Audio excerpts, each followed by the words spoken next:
નમસ્કાર. એ કંપનીમાં નવા એમ્પ્લોઈઝ લેવાના હતા. તે લોકોનું એક ઇન્ટરવ્યુ કરવાનું હતું. બધા આવે એ પહેલા ઓફિસમાંથી જ એક માણસને હોલમાં બેસાડવામાં આવ્યો અને તેને એવું કીધું કે એક બેલ વાગે એટલે તારે ઊભું થવાનું, બીજો બેલ વાગે એટલે તારે બેસી જવાનું. કેન્ડિડેટ્સ આવતા ગયા અને એ બધા કેન્ડિડેટ્સ પહેલા માણસને ફોલો કરતા ગયા. પહેલો આવ્યા, બીજો આવ્યા, ત્રીજો આવ્યા, ચોથા આવ્યા. ચારેય જણાએ પહેલા માણસને જ ફોલો કર્યો. પાંચમો આવ્યો, એને ફોર્મ ભરવા આપ્યું. એણે 4 જણને જોયું કે આ શું કરી રહ્યા છે, પણ તેણે એને કશું ફોલો ના કર્યું. એની જાતે બેઠા બેઠા ફોર્મ ભરતા રહ્યા.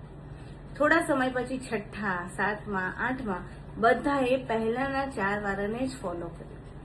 અને જ્યારે આખા દિવસનું ઇન્ટરવ્યુ પત્યું ત્યારે એ 5મા માણસને, જે બેસીને લખી રહ્યા હતા ને, એને હાયર કર્યો અને તેને કાલથી આવવાનું નક્કી કરાવ્યું. વાત ખૂબ સિમ્પલ છે.